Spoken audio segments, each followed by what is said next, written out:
bersyukur buat malam ini Tuhan, terima kasih.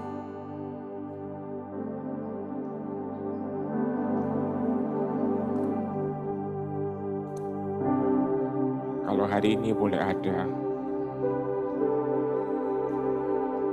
itu karena kasih-Mu Tuhan.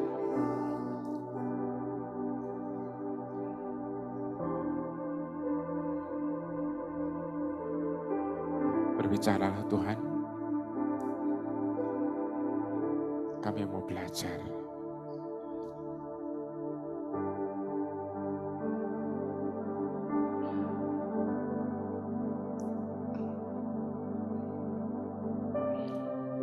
Datanglah kerajaan-Mu dan jadilah kehendak-Mu Tuhan. Atas kami, keluarga kami Tuhan. Atas Indonesia. Atas seluruh bumi akan seperti di surga. Terima kasih Tuhan. Kalau Kau kirim pahlawan-Mu Tuhan, Pak Jim, untuk bisa berbagi pada malam ini.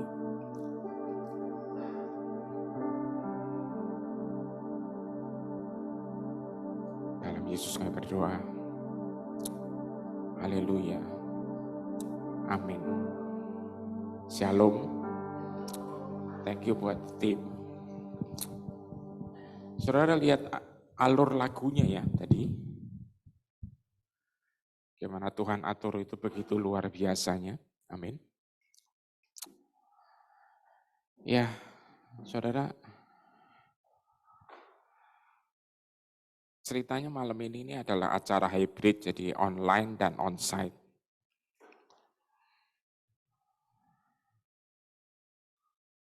Satu hari anak saya Ria bilang, "Pah, bikin Reva onsite, Pah."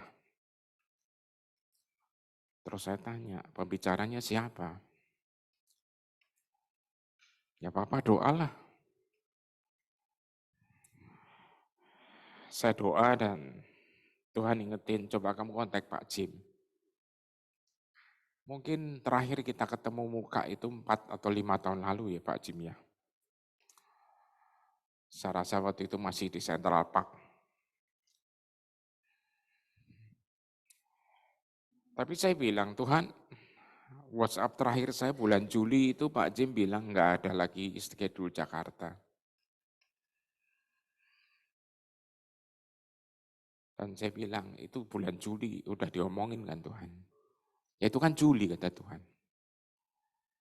Aku bilang WhatsApp dia. Nah akhirnya saya cuma tahu satu saudara. Lebih baik nurut Tuhan daripada enggak Tuhan. Amin. Jadi akhirnya saya WhatsApp. Dan ternyata bersambut bahwa hari ini itu terjadi karena waktu itu Pak Jim bilang, ada kemungkinan ini. Wah, saya rasa senang banget saudara. Dan kita siap berdoa untuk itu. Dan ternyata terjadi hari ini. Amin. Dan saudara, hal ini semakin membuat kita lebih bersemangat karena saya pengen nanya. Yang nonton film Jesus Revolution siapa? Nah, yang belum nonton bukannya saya mau promosi saudara, nontonlah.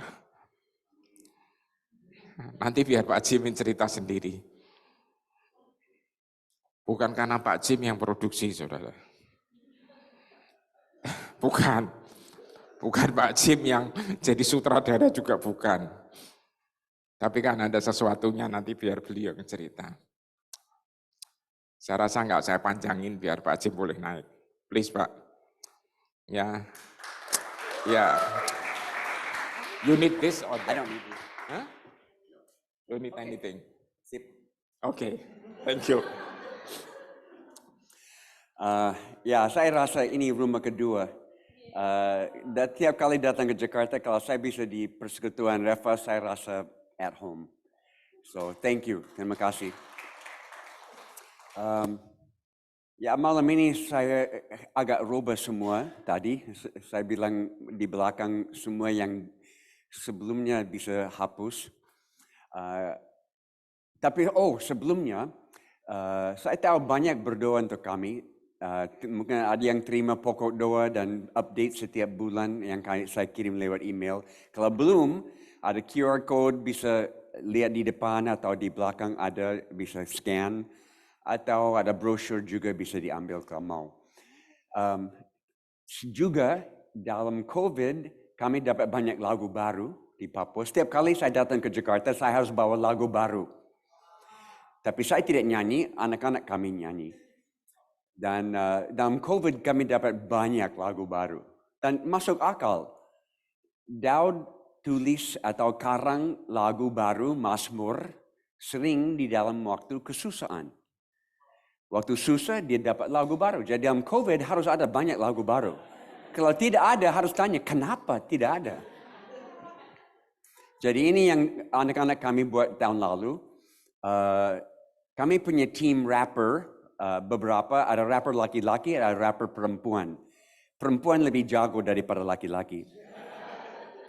Dan tim rapper perempuan buat lagu ini waktu International Women's Day. Mereka buat lagu untuk merayakan harga perempuan. Jadi nikmatilah anak-anak dari jemaat kami.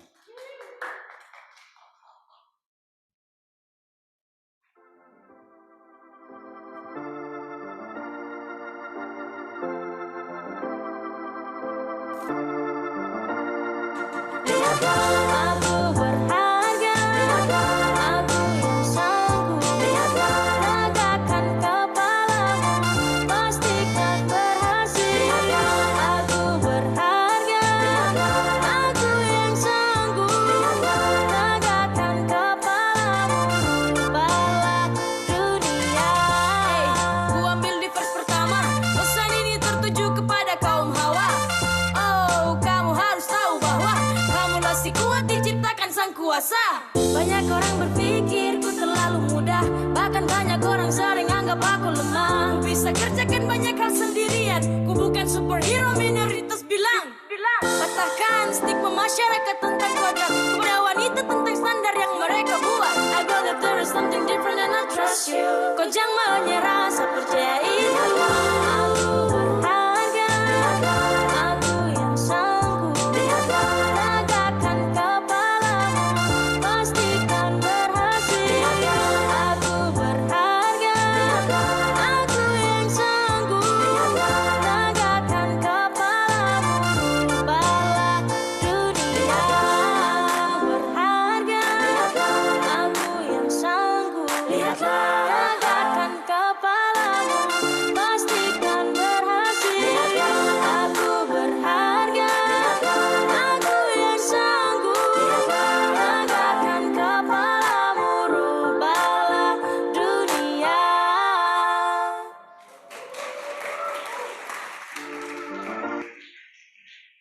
Beberapa tahun lalu di Sentani, kami 46 tahun di Papua, setengah di hutan, setengah di kota. Dan sesudah pindah ke kota, satu kali, atau mungkin saya harus tanya dulu, jangan sampai ada yang tidak kenal Jim Yos. Kita buat icebreaker. True or false? Benar atau tipu? Ada saya akan beri 3 pernyataan dan bisa jawab benar atau tipu. Okay. Pertama, Jim Yos pernah di dalam perang suku banyak dan masih hidup. Benar atau tipu? Benar. Okay. Jim Yos sudah jatuh dengan pesawat dari udara dan masih survive sampai hari ini. Benar atau tipu? Benar. Jim Yos adalah produser musik hip hop dan rapping di Indonesia. Benar atau benar juga. Jadi beberapa tahun lalu saya buat festival musik di Papua. 3 hari dengan 12 grup band di seluruh Papua yang mempengaruhi anak muda dengan musiknya. Ada sekitar 10.000 anak muda kumpul 3 hari. Dan saya mau lihat apakah saya bisa menangkan grup band kepada Tuhan dan semua fans akan ikut menjadi gereja. Dan berhasil dengan 2. Tapi di situ saya ketemu anak-anak baru namanya anak-anak reggae rasta. Mereka anak-anak yang tidak potong rambut bertahun-tahun, gimbal semua, dan mereka juga idola Bob Marley. Mereka suka musik reggae. Jadi mereka hidup untuk reggae, untuk musik, juga mereka hidup untuk narkoba. Dan semua penyedaran narkoba dari Jayapura sampai Sentani ada di tangan geng ini, geng reggae rasta. Mereka tidak masuk gereja. Kalau mereka masuk gereja, semua orang di gereja akan lari keluar takut. Jadi saya pikir bagaimana saya bisa buat gereja untuk mereka. Jadi saya mulai dekatin mereka dan saya tanya, ada di antara kalian ada yang mau belajar Alkitab dengan saya? Ada 2 yang mau. Kenapa mereka mau belajar Alkitab? Karena mereka anak-anak jalanan. Tidak punya bapa. Dan saya jadi figur bapa dalam hidup mereka. Dan saya terima mereka apa adanya. Dan saya tanya, kapan mau belajar Alkitab? Saya datang. Mereka bilang, ya mungkin hari Sabtu siang jam 11. Karena mereka tidak bisa bangun lebih cepat dari jam 11. Karena Jumat malam mereka mabuk berat, perlu waktu untuk bangun hari Sabtu. Saya bilang, oke, saya datang, saya tunggu kalian bangun dan kita belajar Alkitab. Tiap minggu saya datang. Sesudah beberapa minggu, ada 2 yang bertobat, dibaptis, ikut Yesus sungguh-sungguh. Beberapa minggu lagi lewat dan ada pemimpin geng ini, seluruh geng, pemimpinnya telepon. Dia minta, Pak Jim bisa ikut rapat pemimpin kami? Oke, jadi saya ke tempat ini ada bukit. Ada 20 pemimpin geng reggae rasta ini. Mereka semua isap rokoknya yang saya tidak tahu isinya. Dan mereka bicara-bicara bahwa mereka capek dikejar polisi. Dan mereka mau rubah image-nya. Dan mereka tanya, Jim bisa bantu kami rubah image? Ya, tentu saya bisa. Ajaran dari Yesus bisa membangun harga diri baru, image-mu. Dan saya mulai, sebetulnya dalam konteks itu, ini bukan dunia saya. Saya tanya Tuhan, apa ayat yang saya harus bagi dengan mereka? Dan Tuhan kasih satu ayat yang saya mau bagi malam ini. Satu ayat. Dari Efesus pasal 2 ayat 10. Tidak harus tampilkan, saya kutip. Kita buatan Allah, diciptakan dalam Kristus Yesus untuk pekerjaan baik yang Dia siapkan sebelumnya supaya kita jalan di dalamnya. Sekali lagi, kita buatan Allah, diciptakan dalam Kristus Yesus untuk pekerjaan baik yang Dia siapkan sebelumnya supaya kita jalan di dalamnya. Kita buatan Allah, bukan buatan orang tua. Banyak anak bilang, Jim, saya lahir di tempat yang salah. Saya lahir di pedalaman. Kalau saya lahir di kota, saya bisa maju. Tapi karena saya lahir di pedalaman, saya tidak bisa maju. Saya jawab, tidak. Saudara lahir di tempat yang Tuhan tentukan bagimu. Tidak ada salah. Oh, saya lahir dalam keluarga yang berantakan, keluarga yang kacau. Kalau saya lahir dalam keluarga yang sehat dan sejahtera, pasti saya bisa maju. Saya jawab, tidak. Kamu lahir di dalam keluarga yang Tuhan tentukan bagimu. Dan bukan tantangan akan menghambat jalanmu, responsmu terhadap tantangan akan membangun hidupmu. Pasti banyak tantangan, tapi responsmu kuncinya. Tidak ada yang bisa menghalang. Tuhan pilih harinya kita lahir, di mana kita lahir, tidak lahir terlalu cepat atau terlambat, Tuhan tentukan semua. Buatan Allah, sempurna. Atau fisiknya yang Tuhan ciptakan, mereka tidak suka. Banyak anak muda tidak suka. Oh Jim, saya terlalu pendek. Saya tidak bisa main bola basket. Saya mau tinggi supaya bisa main basket. Seperti dia. Atau rambut terlalu keriting, mau dilurusin. Atau rambut keriting rambut lurus mau dikeriting. Atau hidung ini terlalu besar, mau dikecil. Ada banyak alasan. Saya bilang tidak. Kamu ciptaan asli dari Tuhan. Perfect. Dan tidak ada kesalahan. Ya. Jadi kenapa? Karena ada kelahiran kedua. Diciptakan dalam Kristus Yesus. Ini bicara tentang kelahiran rohani. Saatnya lampu nyala dalam pikiran dan hati. Dan kita sadar kita orang berdosa yang perlu juru selamat untuk dapat pengampunan dosa. Kelahiran kedua. Tapi kenapa kita dapat kelahiran kedua? Ada survei yang dibuat di Indonesia. Ditanya semua orang percaya, kenapa pergi ibadah hari Minggu?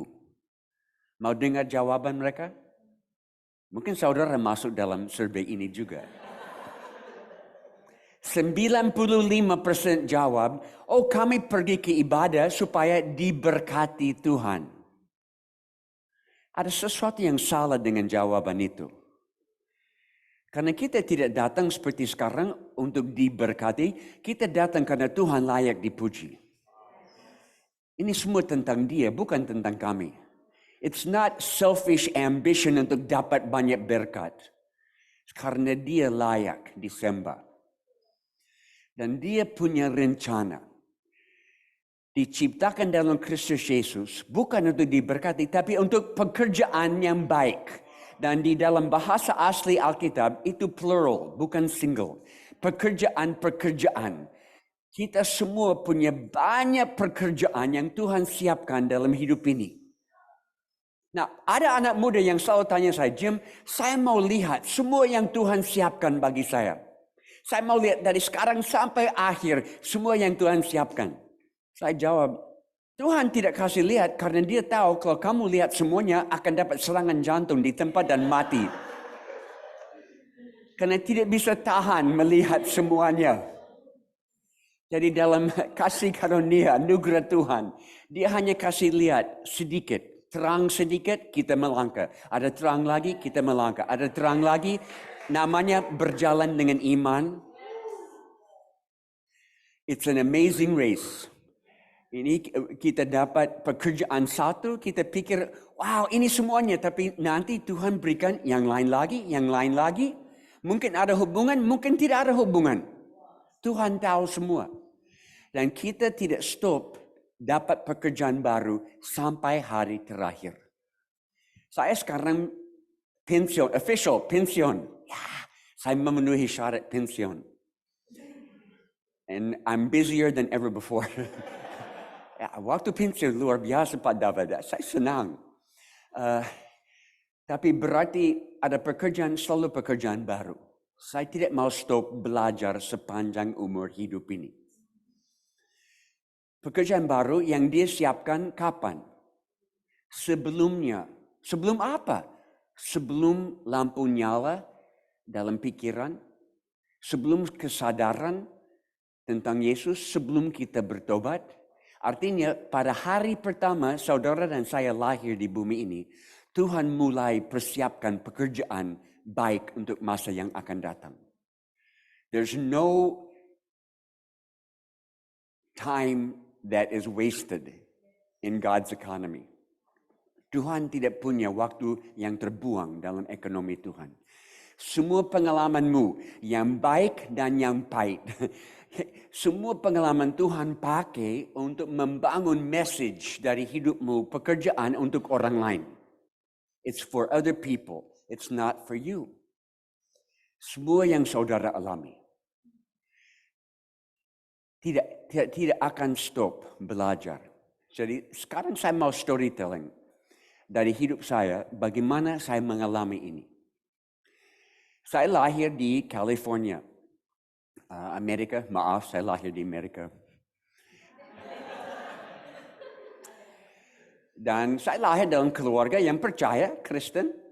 Setiap minggu pintu gereja dibuka, saya duduki bangku dengan semua keluarga. Tapi hanya karena saya duduki bangku di gereja, tidak berarti saya kenal Tuhan Yesus. Dan waktu masih kecil, satu hari, bapak saya dapat serangan jantung dan stroke. Dua-dua dalam satu hari. Dan Tuhan panggil. Dan saya marah. Waktu pemakaman, saya tidak menangis sedikit pun. Tidak ada air mata turun karena saya marah Tuhan. Kenapa anak lain punya bapak, saya tidak. Dan bertahun-tahun saya berontak. Lari dari Tuhan, lari dari semua yang saya tahu. Dan dalam waktu berontak, Tuhan melindungi hidup saya. Karena dia tahu satu hari saya harus ada di Indonesia. Saya harus ada di Papua. Ya. Sampai dalam kenakalan bertambah-tambah waktu SMA, tahun terakhir SMA, saya diundang keluar dari sekolah. Saya ditendang keluar dari sekolah karena jualan narkoba. Dan saya masuk sel dan saya jatuh sedalam-dalamnya. Waktu saya keluar dari tahanan, ada anak-anak muda undang saya camping pemuda di atas gunung. Saya belum pernah camping pemuda. Apa itu? Tapi saya pikir bisa ketemu cewek-cewek di situ. Oke, saya ikut. Tuhan pakai motivasi yang tidak baik supaya saya ada di tempat yang baik. Dan di situ saya ketemu anak-anak muda yang berapi-api bagi Tuhan. Saya keraskan hati. Saya bilang, itu baik bagimu, bukan untuk saya. 1 hari, 2 hari, 3 hari, 4 hari saya keraskan hati. Hari kelima, hari terakhir, Roh Kudus tembus, saya berlutut menangis, mengakui semua dosa, menyerahkan hidup kepada Tuhan. Dan mungkin saudara melihat hari pertobatan saya. Kalau nonton Jesus Revolution, saya ada di dalam. Saya bertobat tahun 71. Pas waktu itu terjadi di California, di Los Angeles. Dengan ribuan anak muda dari pinggir jalan, dari pantai, banyak datang kepada Tuhan. Kami semua dari latar belakang kacau, rambut panjang gila narkoba. Tapi Tuhan panggil gerakan terakhir di Amerika yang saya percaya Tuhan mau buat di negara ini sekarang juga. Dan saya tidak tahu misi, tapi kami mulai dengar, ada hal namanya missionaries. Apa itu? Orang aneh yang pergi jauh-jauh. Sampai saya merenungkan, apakah ini untuk orang lain atau saya juga? Oke, saya akan pergi mission trip. Nah, saudara harus mengerti, ini 50 tahun yang lalu. Tidak ada mission trip pada waktu itu. Sekarang mission trip populer. Saya tanya anak muda, pernah mission trip? Ya Pak Jim, kami 10 kali mission trip. 10 kali? Kenapa begitu banyak? Hanya perlu 1 kali. Karena mission trip bukan mission tour.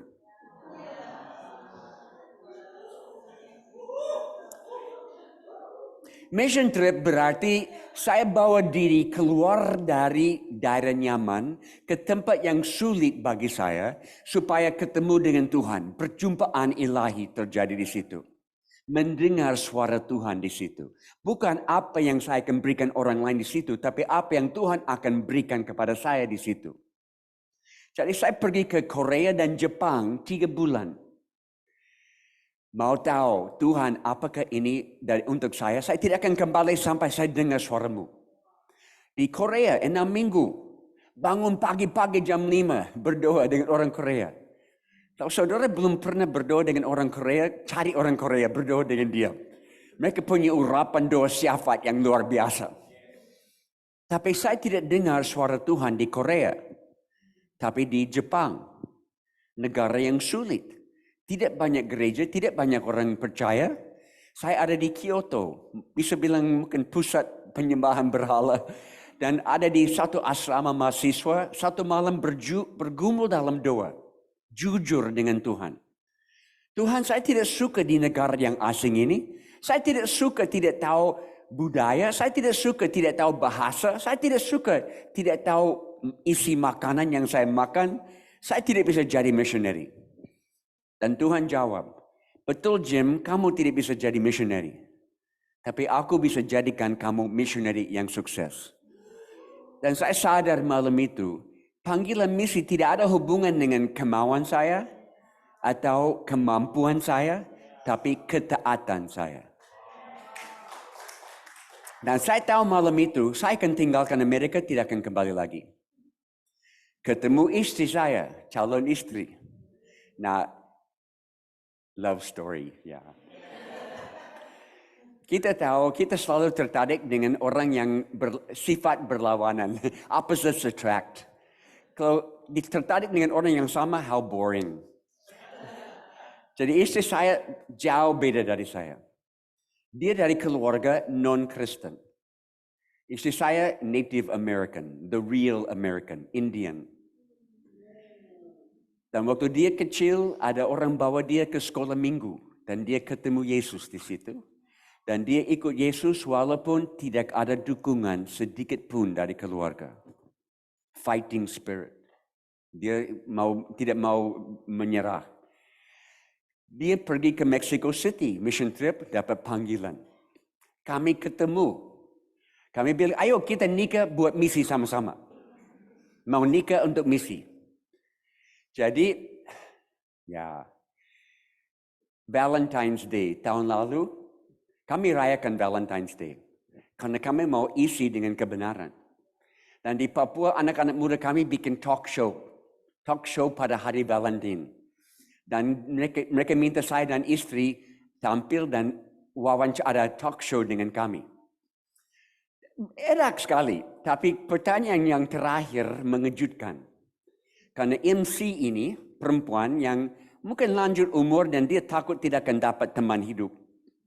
Dan dia tanya ini, Pak Jim, bagaimana, apa trik-trik yang bisa dipakai untuk dapat teman hidup?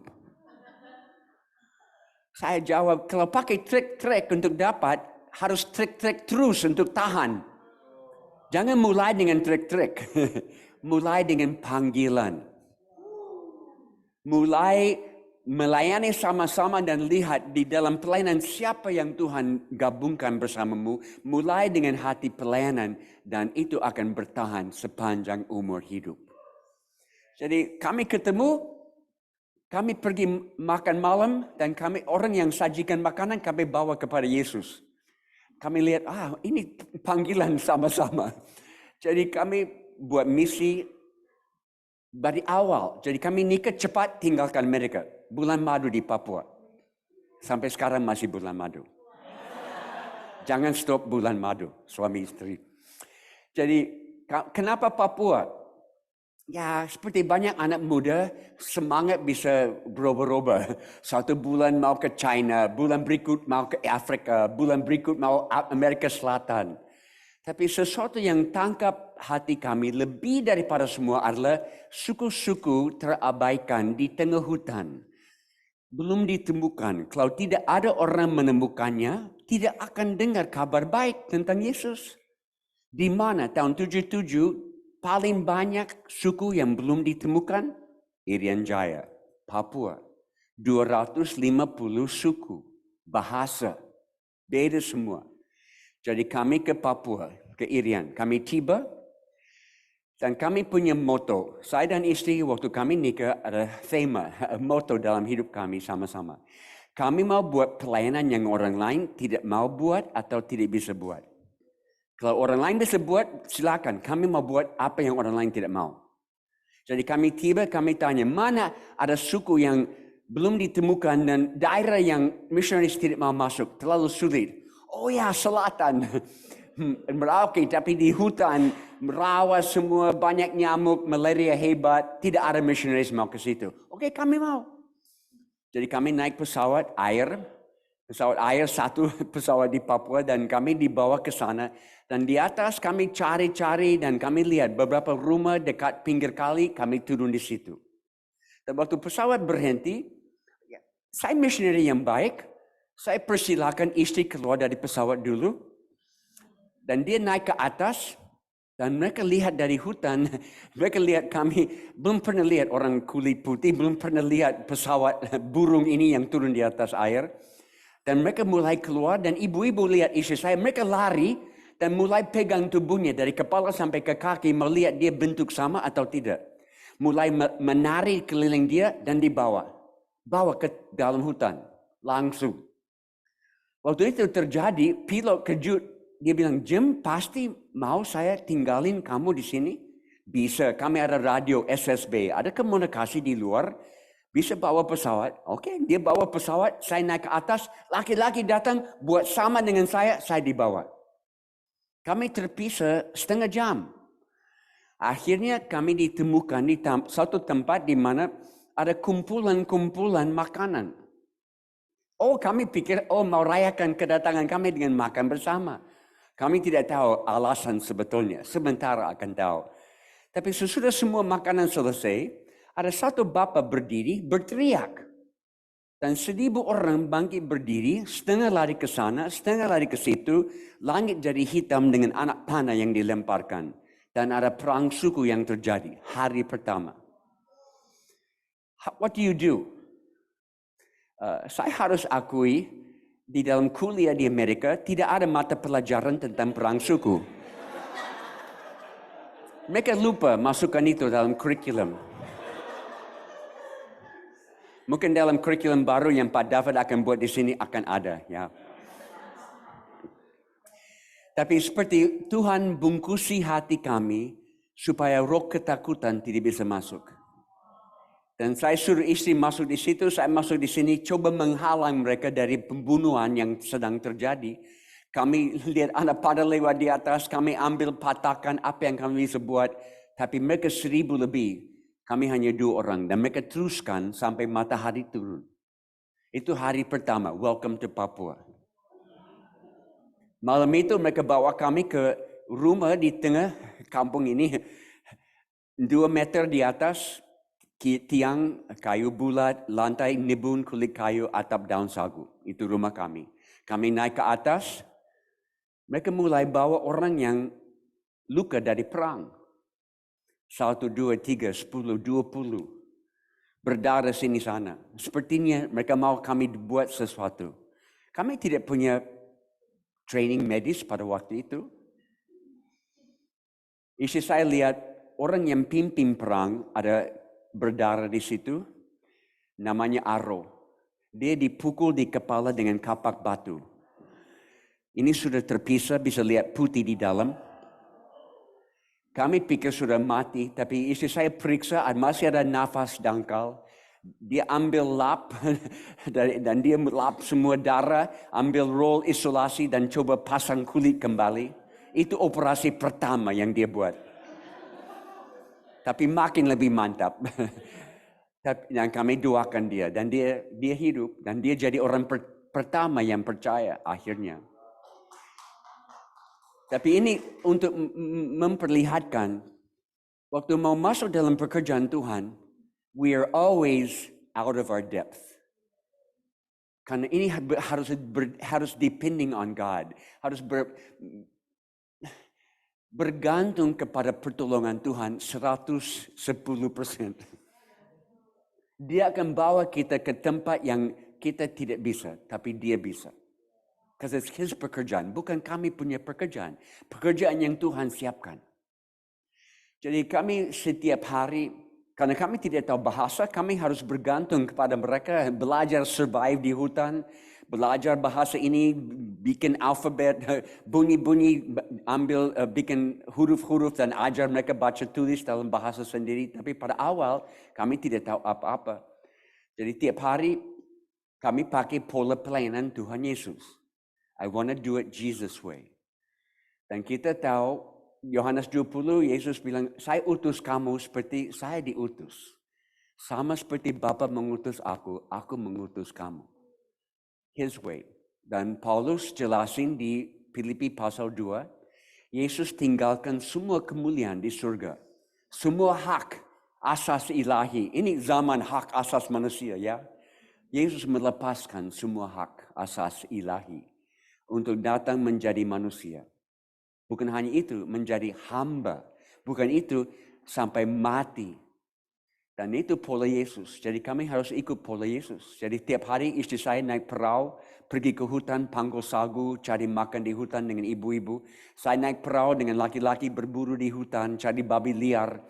Dengan cara itu kami mulai tangkap bahasa ini. Sesudah 1 tahun, kami cukup lancar. Because it's survival, you have to learn.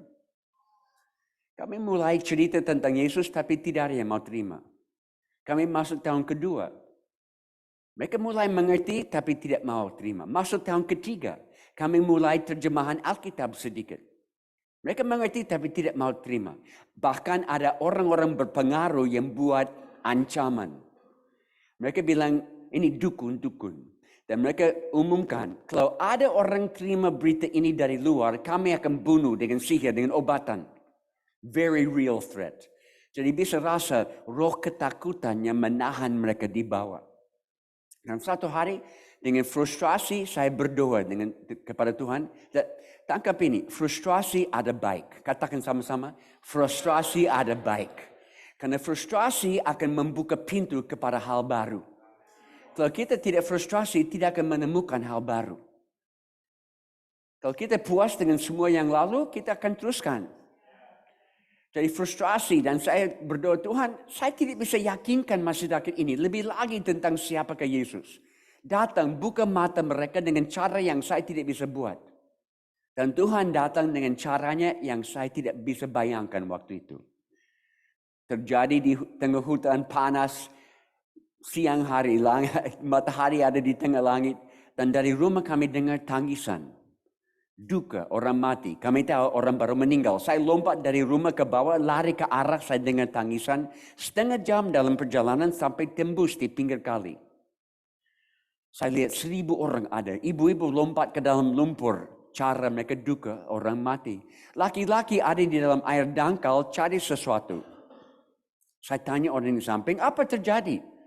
Dia bilang, Jim, tadi pagi ada keluarga naik perahu pergi ke hutan mau cari makan. Waktu kembali dari perahu mereka bawa bungkusan makanan ke rumah. Dan mereka kasih tinggal anak kecil mungkin umur 2 tahun dalam perahu tunggu mereka kembali. Waktu kembali mau dapat anak, dia tidak ada. Dia sudah coba berdiri dalam perahu dan sudah jatuh ke dalam air. Mereka cari, setengah jam cari tapi tidak menemukan. Karena warna air di sungai kami hitam karena tumbuhan di dalam. Masukkan tangan beberapa senti di bawah tidak kelihatan lagi. Akhirnya satu bapa keluar dari air dengan anak itu, mayat anak itu di atas 2 tangan. Perut besar dari kemasukan air, tidak bernafas lagi, sudah mati. Dibawa ke atas, ditaruh di atas daun pisang. Semua orang mengelilingi dia dan menangis berat.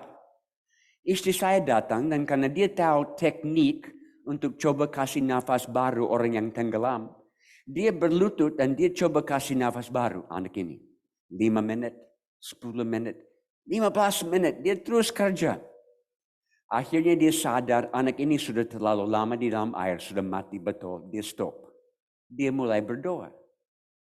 Saya ada di sini dan saya berdiri dan mulai suarakan satu doa yang belum pernah saya doakan. Belum pernah pikirkan. Karena ada karunia iman yang Tuhan berikan. Bukan iman yang kita miliki. Iman yang Tuhan berikan pada saatnya Tuhan mau buat sesuatu. Dan spontan saya mulai berdoa, Tuhan walaupun masyarakat ini belum mengakui Engkau sebagai Tuhan dan Allah mereka. Sebagai tanda kasih-Mu, bangkitkan anak ini dari kematian. Tiba-tiba dari mulut anak itu mulai mengalir semua air. Dia mulai nafas kecil, nafas besar, mata buka, sudah hidup kembali. Orang tua peluk dia. Semua orang berteriak. 1 jam mereka berteriak. Sampai akhirnya saya diamkan. Saya bilang, apa yang kita saksikan hari ini bukan sesuatu yang saya buat atau istri. Ini tentang Tuhan yang kami bawa kabar baik. Ini tanda kasih-Nya. 1 minggu dari hari itu. Kami diundang ke satu kampung untuk cerita tentang jalan keselamatan. Pagi sampai malam, tiap-tiap hari, 1 minggu full. Akhir minggu itu, mulai ada orang serahkan hidup kepada Tuhan. Percaya, bukan 1, 2, 3, 10, 20, 30, sekeluarga mereka datang kepada Tuhan. Tiap minggu, gelombang demi gelombang. Sampai akhirnya 80% suku Sawi ini percaya Yesus. Dan semua ditransformasi.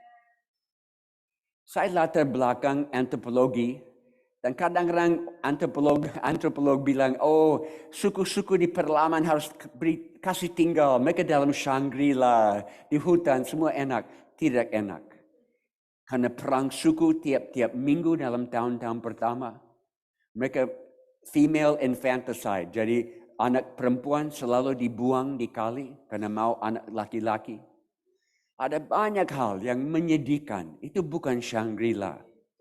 Tapi Injil merubah semua. Sampai tidak ada perang lagi. Sampai harga perempuan dinaikin. Saya suka rapper bicara tentang harga perempuan. Kan di Papua tidak begitu di semua tempat.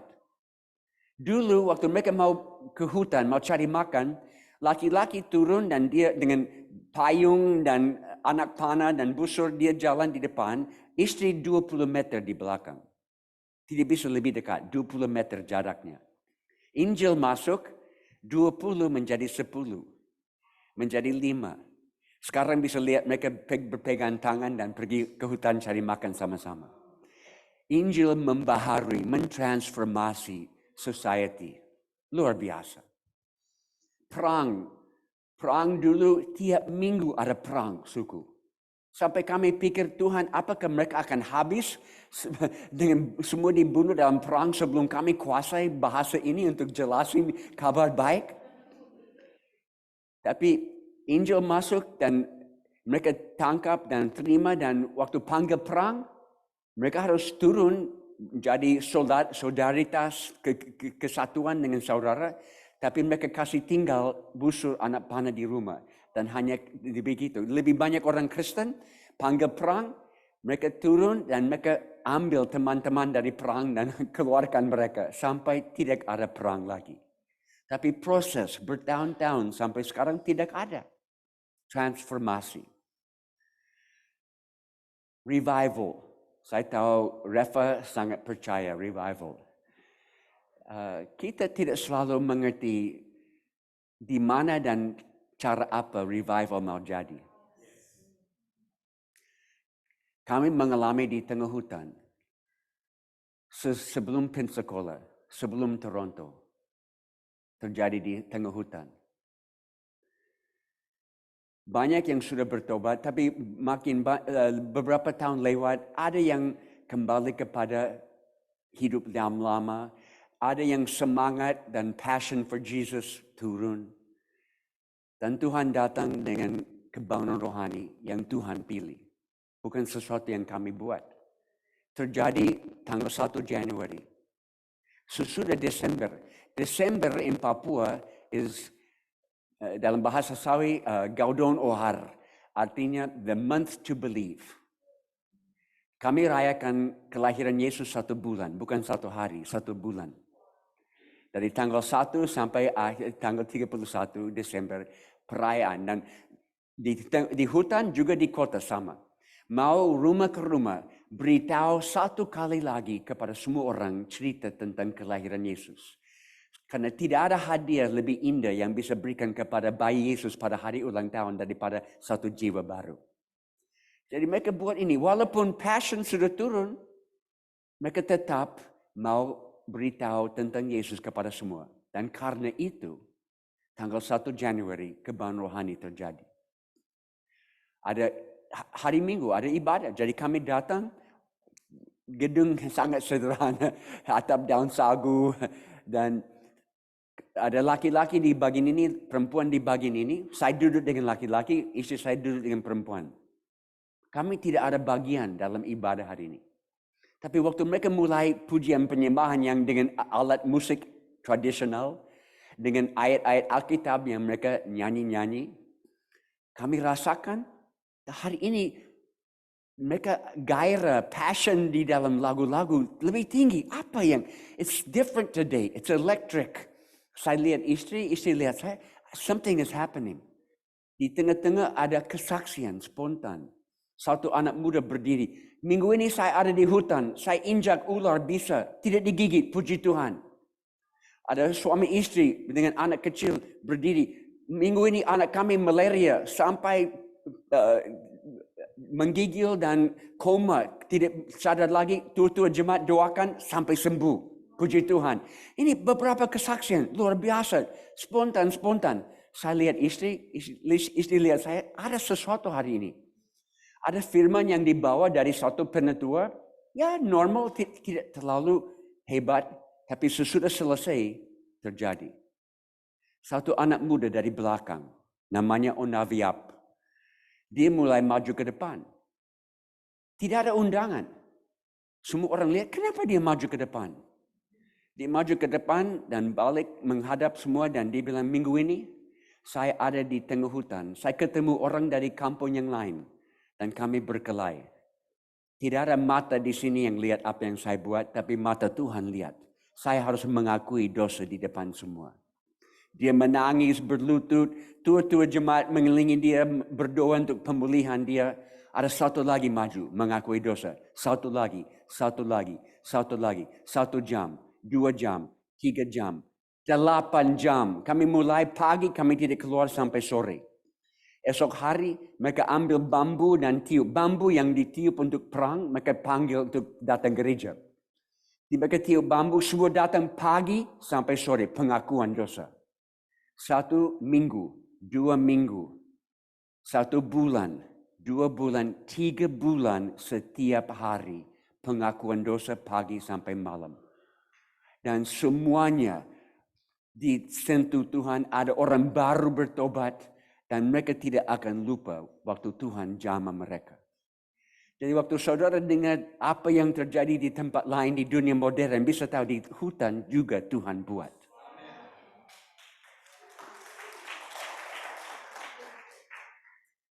Dan mereka jadi missionaries langsung jadi. Kami bilang mereka, Injil dibawa kepadamu supaya kamu bisa bawa kepada orang lain.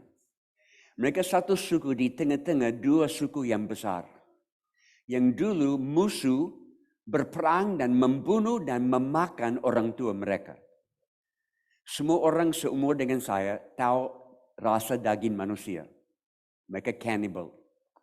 Dan waktu perang, orang tua dibunuh dan dimakan oleh musuhnya. Mereka balas dengan apa? Mereka balas dengan kasih Kristus. Luar biasa. Dan mereka bawa Injil ke suku-suku yang dulu bunuh orang tua mereka. Dan waktu mau buat baptisan pertama di dalam suku yang baru ini. Baru ada orang bertobat mau ada baptisan. Kami mau naik pesawat air kecil, mau ke sana. Karena sungai di sana kecil, sempit, dan seperti ular, belok-belok. Pesawat hanya bisa turun dan take off dengan tanjung yang cukup panjang. Jadi kami harus payload ringan, hanya 2 penumpang selain pilot, karena ini harus light payload. Jadi saya naik dengan 1 penetua, kami ke sana. Turun, kami keluar dan pilot bawa pesawat ke tempat lain, layani orang lain, nanti sore akan jemput. Hari itu banyak orang dibaptis, ada pesta, makan terus. Dan sore pesawat datang, dan waktu dia turun ada awan-awan hitam berkumpul dan kelihatan ada badai datang. Hujan akan turun. Kami harus naik cepat keluar. Kalau tidak harus bermalam. Kami naik cepat dan di dalam float atau pelampung pesawat air ada retak-retak. Yang air selalu masuk bikin berat pesawat dan pilot harus pompa keluar air itu. Tapi karena hujan mau turun tidak ada waktu untuk pompa air keluar harus kasih tinggal berat. Kami putar ke ujung tanjung mau take off. Dan waktu mau take off, tiba-tiba angin yang tiup dari bagian barat berubah 180 derajat tiup dari bagian timur. Efeknya menahan pesawat di bawah. Waktu pesawat mau naik, angin dari belakang menahan di bawah. Sampai kami mendekat ujung tanjung di mana belok ke kiri tidak kelihatan lagi, point of no return. Dia full gas. Dan pesawat naik sedikit di atas air, mulai keluar di atas tanah. Tapi di depan kami ada hutan yang begitu tinggi, sementara kami akan tabrak dengan pohon-pohon. Sebelum tabrak, pilot tarik lever yang ada di kokpit Cessna 185 ini. Lever yang kontrol kabel sayap kiri dan kanan. Dia tarik full flaps dan putar sayapnya, efeknya pesawat loncat ke atas pohon-pohon. Tetapi, di satu kabel ada kerusakan yang bikin waktu tekanan itu full, putus kabel itu di udara. Dan pesawat jatuh. Tidak bisa dikontrol oleh pilot, tapi bisa dikontrol oleh Tuhan. Seperti orang lokal bilang, Jim, setiap kali pesawat naik ke udara, Tuhan memegang sayapnya. Hari itu Tuhan memegang sayapnya. Karena kalau kami jatuh ke dalam hutan yang padat, pasti hancur, terbakar, tidak bisa selamat. Tapi pesawat jatuh ke bagian kiri, di mana sungai sudah belok ke situ, tapi tidak kelihatan. Hidungnya pesawat masuk ke dalam air, satu sayap kena pohon patah lepas. Satu float kena pohon patah lepas. Sisanya masuk air, terbalik, mulai tenggelam. Dalam beberapa detik, pesawat ada di bawah air, hanya ekornya ada di atas. Kami terbalik di dalam pesawat, saya coba buka pintu, tidak bisa karena sayap sudah patah menghalang pintu. Air masuk cepat, kami hanya harus keluar cepat. Pilot lihat dari ekor pesawat yang masih ada di atas air, ada cahaya matahari. Karena di ekor pesawat Cessna ada pintu bagasi kecil di ekornya, yang hanya bisa dibuka dengan kunci yang dipegang oleh pilot. Tapi pintu itu terbuka. Bisa lihat cahaya dari mata. Siapa buka pintu itu? Tuhan yang buka pintu itu supaya ada jalan keluar. Pilot bilang, ayo ikut saya. Dia lepas ban pengaman, dia mulai keluar dari ekor. Saya juga buat sama. Sampai saya mendengar di belakang saya ada penatua jemaat yang berteriak. Tolong saya, saya akan mati, saya akan mati. Karena ini hari pertama dia naik pesawat. Dan ban pengaman ada 1, 2, 3 harness kompleks, tidak gampang, dan saya buat semua untuk dia. Dia tidak tahu caranya. Saya pikir Tuhan dengan waktu singkat dan dia panik, bagaimana saya bisa lepaskan ban untuk dia. Saya balik mau melepaskan ban, dia duduk di situ, semua terlepas. Dia tidak buat. Dia tidak tahu ban itu bagaimana dilepaskan. Ada malaikat di dalam pesawat itu. Saya ambil tangan dia, saya keluar dulu, saya tarik dia keluar. Waktu kaki dia keluar dari ekor, semua ke bawah. Kami hitung 1 menit, 60 detik. From point of impact sampai pesawat ada di bawah. Pas waktu dari Tuhan. Kami berenang sampai ke pinggir kali, bermalam di situ, tunggu search and rescue, cari esok hari. Dan malam itu hidup saya seperti video yang diputar. Dan saya sadar, tubuh ini harus terbakar di hutan dan jiwa saya ada bersama Tuhan. Tapi Tuhan kasih borrowed time. Waktu pinjaman. Dengan satu pekerjaan, tujuan yang hanya Tuhan tahu. Dan Kolose pasal 3 menjadi berharga. Saya mau cari perkara-perkara di atas. Bukan yang sementara di sini. Karena hidup ini tersembunyi di dalam dia. Sesudah 20 tahun, kami pikir selesai. Kami sudah lihat gereja dirintis di semua kampung dan klinik kesehatan dan ada banyak proyek kami buat untuk meningkatkan pola hidup mereka dan terjemahan Alkitab. Mana suku berikut Tuhan? Saya pikir kami lewat sungai ini atau lintas gunung ini. Tapi Tuhan kejutkan. Suku yang paling terabaikan sekarang adalah suku generasi muda. Punya bahasa sendiri, budaya sendiri. Dan kami kehilangan satu generasi. Mereka semua lari dari kampung halaman di kota-kota yang berkembang di pesisir. Mau cari kerja, mau dapat sekolah, akhirnya putus sekolah, tidak dapat kerja, mulai minum mabuk di jalan. Dan narkoba semua di dunia modern ada. HIV AIDS paling tinggi, Papua. 44% semua kasus AIDS ada di Papua. Saya kubur 1 anak per bulan dari AIDS. Jadi kami pindah ke kota untuk buat gereja untuk anak-anak bermasalah. Sekali lagi, saya mau buat apa yang orang lain tidak mau buat atau tidak bisa. Banyak gereja tahu caranya melayani anak-anak yang manis, yang tertib, yang bersih. Tapi tidak tahu mau buat apa dengan anak-anak yang broken. Anak-anak yang bermasalah. Dan kebanyakan anak zaman ini adalah anak-anak yang broken. Karena datang dari broken home. Gereja yang akan menyelesaikan amanat agung Tuhan Yesus adalah gereja yang tahu caranya memulihkan hidup anak-anak bermasalah. Jadi kami datang ke kota, kami ambil 12 anak yang minum mabuk di pinggir jalan. Kami tampung di rumah. Itu gereja perdana. Saya pikir kalau Yesus bisa mulai dengan 12 murid yang kacau, saya juga bisa mulai dengan 12 murid yang kacau. Mereka jadi jatuh cinta dengan Yesus, stop minum tapi waktu saya coba bawa mereka ke gereja-gereja lokal untuk pemudi dan lanjutan, gagal. Karena mereka tidak tahu bahasa gereja. Mereka tidak tahu budaya gereja. Jadi mau tidak mau kami harus rintis gereja baru, GKOB, Gereja Kristen Orang Bermasalah. Dan mulai dengan laki-laki yang miras, narkoba, penyalur narkoba, geng-geng. Tahun-tahun pertama semua laki-laki, tidak ada perempuan. Tapi tambah perempuan, tapi dari dunia malam. Dan kami dapat kehormatan, kami dicap, itu gereja orang mabuk. Itu gereja pelacur. Dan pertama kali saya dengar itu, saya tersinggung. Tapi waktu saya renungkan, waktu Yesus di bumi ini, siapa yang tertarik kepada Yesus? Ya, orang bermasalah. So, if it's good for Jesus, it's good for me. Jadi ini berkembang sampai mungkin orang bilang gereja terbesar di Papua, saya tidak tahu. Tapi saya hanya mau sharing malam ini. Kembali pada ilustrasi pertama, saya mau akhir dengan ini. Dengan geng reggae Rasta. Saya sharing ini dengan mereka tentang Efesus 2:10. Kamu punya harga dari Tuhan. Kamu di sini karena Tuhan punya purpose dalam hidupmu.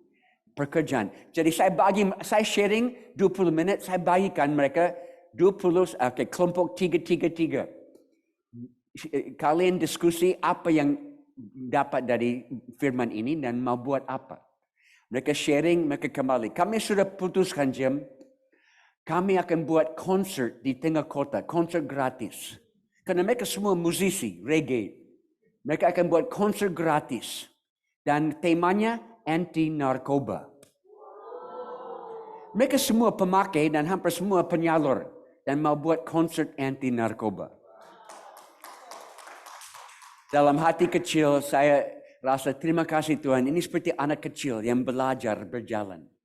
Belajar berjalan kepada Tuhan. Dan munculnya gereja untuk pemakai narkoba. Why not? Kenapa tidak? Jadi itu saja yang saya mau sharing malam ini. Reva ada di ujung depan. Yang selalu mau dengar suara Tuhan. Dengar apa yang orang lain tidak dengar. Good Morning America buat survei beberapa tahun lalu. Ini television show in America. Mereka tanya semua orang 65 tahun di atas. Saya memenuhi syarat sekarang. 65 tahun di atas. Kalau bisa buat hidup ini ulang, apa yang akan berbuat beda? Semua jawaban sama, 3.